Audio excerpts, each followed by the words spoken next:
სექტორი სამი და ფონდი პროდემოსის ინიციატივა შენმოქმედი სამოქალაქო მოძრაობაა, რომელსაც სჯერა, რომ გლობალურ საფრთხესთან გამკლავება საზოგადოების ყველა წევრის, ყველა სექტორის ჩართულობითაა შესაძლებელი. მადლიერების ტაშის შემდეგ, რომელმაც მთელი საქართველო გააერთიანა, შენმოქმედი 4 ახალი ქმედითი ინიციატივით გამოდის, რომელში ჩართვა შეუძლია ყველას, როგორც მოქალაქეს, ისე ორგანიზაციას, როგორც საჯარო, ისე კერძო სექტორს, როგორც სამოქალაქო საზოგადოებას, ისე მედიას, ფინანსური, მატერიალური, ადამიანური თუ ინტელექტუალური რესურსით. რას გულისხმობს ინიციატივა მე დეტალს მარიამ ადამიანს თომართან ერთად გვეტყვის მარიამ დილამშვიდობის ბექა. საქართველო და მსოფლიო გლობალური გამოწვევისა და ახალი რეალობის წინაშე აღმოჩნდა ეს გამოწვევა ისტორიული მასშტაბისაა და ქვეყნებისგან, მთავრობებისგან, ორგანიზაციებისგან და თითოეული მოქალაქისგან შესაბამის ქმედებებს მოითხოვს. COVID-19 პირობებში აღარ არსებობს უმნიშვნელო გადაწყვეტილებები და ლოკალური პასუხისმგებლობები.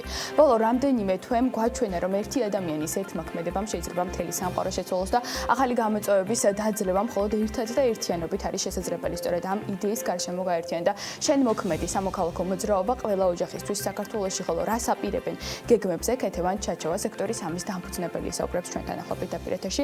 დილამშვიდობის ქეთევან, თუ გესმით ჩემი ხმა და მადლობა პირველ რიგში რომ გვიერთდებით პირდაპირ ეთერში. ძალიან დიდი მადლობა თქვენ ინტერესისთვის და მეს მოგესალმებით. ქეთევან, მადლიერების ტაშის შემდეგ, რომელმაც მართლაც მთელი საქართველო გააერთიანა, თქვენ იწყებთ ახალ ინიციატივებზე მუშაობას. რას გულისხმობს ეს ინიციატივები, როდის ამოქმედდება და რას უნდა ველოდოთ? მართალს განაცხადეთ, მადლიერების ტაში ვფიქრობ, იყო ძალიან კარგი მაგალითი მართლაც ერთიანობით და თუმცა ერთმანეთის გვერდში დგომით, იგივე ემოციური მხარდაჭერით ერთმანეთის თუ როგორ შეგვიძლია რომ გავაძლიეროთ ერთმანეთი და ამ მართლაც რთულ პერიოდში შევძლოთ ეს პერიოდი მაქსიმალურად ეფექტურად გადავლა ერთად და ერთობით. შესაბამისად, სწორედ მადლიერების ტაშის შემდეგ დაიბადა იდეა, რომ და გაგრძელებულიყო სხვადასხვა აქტივობები მის განსაკუთრებით იმ ფონზე, რომ გამოიკვეთა უამრავი ახალი საჭიროებები.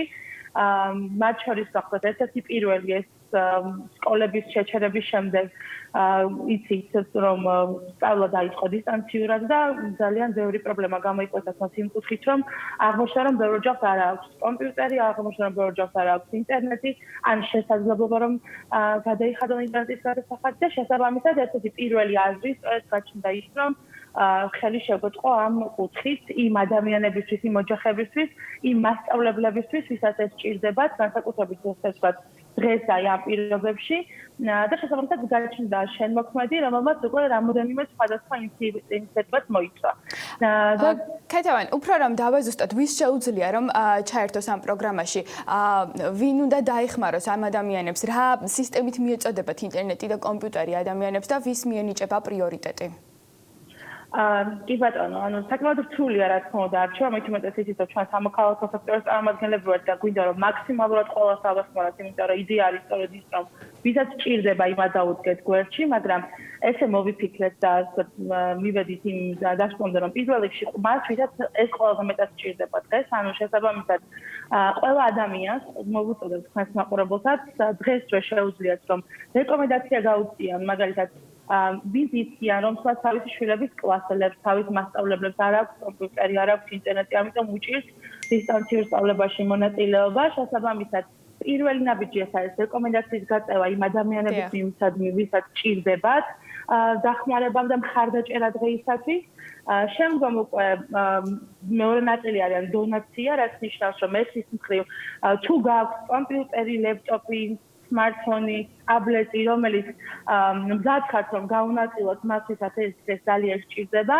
შეგიძლიათ ასევე ონლაინ რეჟიმში მოგვაწოდოთ ინფორმაცია, ასევე მოგწეროთ სპეციალური ფორმები გვაქვს იმისთვის რომ რეკომენდაციას გაუწიოთ, ასევე იმისთვის რომ მოგვაწოდოთ ინფორმაცია თქვენი ტექნიკის შესახებ და ჩვენი წარმომადგენლების სრული უსაფრთხოების წესების დაცვით მოვლენ და წამოიღებენ აი ამ ტექნიკას. ჩვენ შემდგომ მოვაწესრიგებთ, პროგრამული უზრუნველყოფა იქნება თუ სხვა ნებისმიერი რაღაც ხარვეზი და უკვე რეკომენდაცია გაწეულ ადამიანებს შორის პირველი პრიორიტეტი მიენიჭებათ მრავალშვილიანი სოციალურად აუცილებელი მრავალშვილიანი ოჯახების წარმომადგენლებს, მასწავლებლებს, მარტო ხელმშობლები ვინც არიან მათ და შესაბამისად უკვე რაც უფრო მეტი შესაძლებლობა გვექნება და რაც უფრო მეტი ტექნიკა მოგროვდება, უკვე შეგვიძლია რა დავეხმარებით მეტ ბენეფიციარს. ასევე შესაძლებელია რომ თუ რა თითოეულ არის მოხდეს დახმარებას, ან თუ არ გაქვს ტექნიკა, მაგრამ გინდათ მონაწილეობა, ესე ძალიან მნიშვნელოვანია და სწორედ ასე შემოსული თანხით უკვე შემდგომ გეგმავთ რომ შევიძინოთ დამატებით ტექნიკა და რა თქმა უნდა გადავიხადოთ ინტერნეტის გადასახადი დაახლოებით 2-3 თვის განმავლობაში. კეთილად, თქვენს კიდევ ერთ ინიციატივაზე მინდა შევაჩეროთ ყურადღება კენწერზე, რომელიც ონლაინ საგანმანათლებლო პლატფორმა არის. უფრო დეტალურად რომ მოგვიყვეთ, როდიდან ამოქმედდება და ვისთვის იქნება ის განკუთვნილი? ასევე ახალმა კორონავირუსმა გამოაძლია კიდევ უფრო მეტად საჭიროება დისტანციურად სწავლების, განვითარების, უნარჩვევების განვითარების შესაძლებლობების და ამიტომ ჩვენ ვიწყებთ ონლაინ პლატფორმას საგანმანათლებლო პროცესებმა ქართულ ენაზე. ჩვენ გამოდენი მიმართულებით გეგმავთ, რომ ამ პლატფორმაზე იყოს ინფორმაცია ისე კურსები, რომელიც გაკეთდება ქართული ექსპერტების მონაწილეობით და მეორე მხრივ ჩვენ გეგმავთ, რომ საერთაშორისო წამყვან უნივერსიტეტთან ისიც თუ არის ის შემოყრებულმა სექტორთან ძალიან კარგი კონტაქტები აქვს როგორც ამერიკის შეერთებულ შტატებში სხვადასხვა უნივერსიტეტებთან, ასევე ევროპის მასშტაბით და ჩვენ გეგმავთ რომ მათი პროგრამები გავხადოთ ხელმისაწვდომი ქართულ ენაზე, ასევე გვექნება შესაძლებლობა ონლაინ კონფერენციების, ვინაიდან ვფიქრობთ რომ სწორედ ამ გამოწვევამ კიდევ ერთხელ აჩვენა რომ მნიშვნელოვანი იქნება უკვე დისკუსიები თუ როგორ უნდა გამოვიდეთ იმ კრიზისიდან, რომელიც უკვე სახელზე ალბათ შეიძლება იმდენ ჯერ კიდევ არ არის, მაგრამ ალბათ ყველა უხსოვებით რომ იქნება ბევრი ნაბიჯები გადასადგმელი უკვე მას შემდეგ რაც დავამართებთ, რაც ჯერ დასამართებელია, მაგრამ მაინც და გვინდა რომ ამ კუთხითაც იყოს პლატფორმა დისკუსიისთვის, დიალოგისთვის.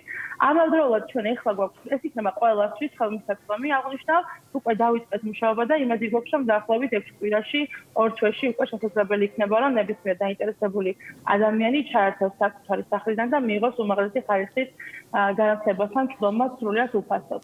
ასევე მინდა თქვენი ნებართვით თქვა ერთი ძალიან საინტერესო პროგრამის შესახებ, რომელსაც ლიდერთა ჰაბი, რომელიც ეხლა გამოცხადებული არის მიღება და ჩვენ ველოდებით და იმედი გვაქვს რომ შემოიტანენ ადამიანები აპლიკაციებს.